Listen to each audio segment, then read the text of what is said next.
जिन्हें रोहित शेट्टी की 2.5 घंटे की फिल्म में एंटरटेनमेंट के सारे रस मिल जाते हैं, उन्हें उनके डेब्यू वेब सीरीज में वो सभी रंग प्राप्त हो पाएंगे या नहीं, ये जानने के लिए इस वेब सीरीज को आपको देखना होगा। लेकिन उससे पहले इस वेब सीरीज की चर्चा पर आप हमारे साथ जुड़ सकते हैं। रिव्यू करेंगे web series Indian police force.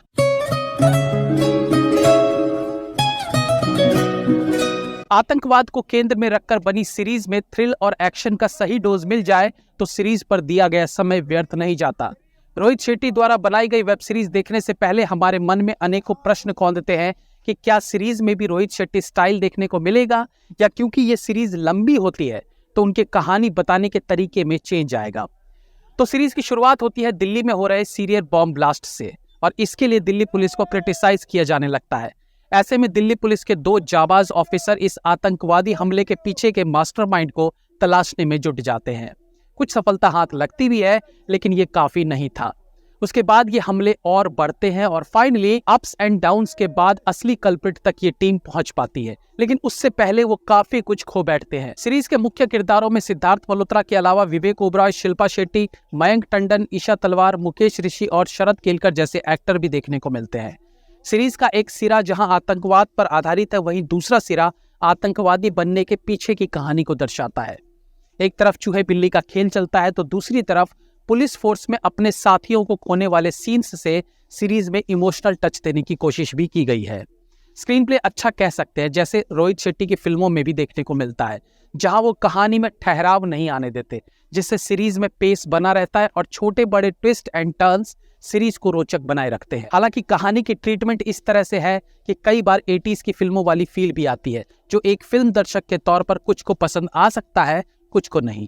जैसे कि एक सीन में शिल्पा शेट्टी को शक होता है कि रेस्टोरेंट में बैठा टोपी वाला लड़का वही आतंकवादी है जिसकी उन्हें तलाश है। वो धीरे धीरे आगे बढ़ती है उसे पकड़ने के लिए, लेकिन तभी उसकी टीम का एक मेंबर आकर उसे कोई खबर देता है और वो उस कैप वाले शख्स को चेक करने का मन बदल लेती है और टीम मेंबर के साथ निकल जाती है। ये कोइंसिडेंस 80s की फिल्मों की जान हुआ करती थी, तो आज के वक्त में ये कुछ लोगों को थ्रिल मोमेंट दे सकता है तो कुछ को बचकाना भी लग सकता है। ड्रोन वाले कुछ शॉट्स फिल्म को भव्य बनाते हैं। एक्टिंग की बात करें तो विवेक ओबरॉय का किरदार बहुत लंबा नहीं है, बट वो लुक वाइज एटीट्यूड वाइज अच्छे लगे हैं। वहीं सिद्धार्थ मल्होत्रा की पर्सनैलिटी पुलिस कम हीरो जैसी फील होती है, मतलब वर्दी उन पर सूट तो करती है। कुछ एक गालियों का प्रयोग उन्हें दिल्ली का लौंडा बनाती है, तो वहीं कुछ इमोशनल सीन्स भी उनके खाते में आया है, जिसे वो अच्छे से निभा जाते हैं। शिल्पा शेट्टी की बात करें तो जैसे कि हम सब जानते हैं कि रोहित शेट्टी की फिल्मों में महिला किरदार सीमित रहता है। एंट्री अच्छी थी और कुछ फिजिकल एक्शन में भी वो ठीक लगी है, but end of the day कहानी को आगे बढ़ाने की सारी जिम्मेदारी सिद्धार्थ मल्होत्रा को मिल जाती है। वहीं शरद केलकर अपने छोटे किरदार में अच्छे लगे हैं।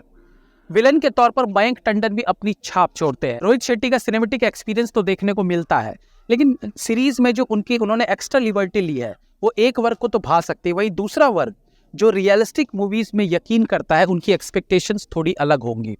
एक्शन सीक्वेंसेस अच्छे हैं, ब्लास्ट सीन से लेकर चेस सीन और फिजिकल एक्शन भी ठीक ठाक है, और जिस तरीके से इंडिया गेट या दिल्ली के भीड़ भाड़ वाले इलाकों में सीन्स पिक्चराइज किए गए हैं, सीरीज को ग्रैंड बनाते हैं। ऑफ कोर्स ऐसी जगहों पर शूट करना आसान नहीं रहता है। बीजीएम प्रभावित करता है, वहीं एक दो जो गाने हैं वो ठीक ठाक लगते हैं। देखिए, ये सीरीज ऐसी है जो निश्चित तौर पर रोहित शेट्टी फैंस को पसंद आएगी। ये जरूर है कि थोड़ा सा इसको रियलिस्टिक मोड में रखा जा सकता था। मेरी तरफ से सीरीज को 3 stars. Have a nice day.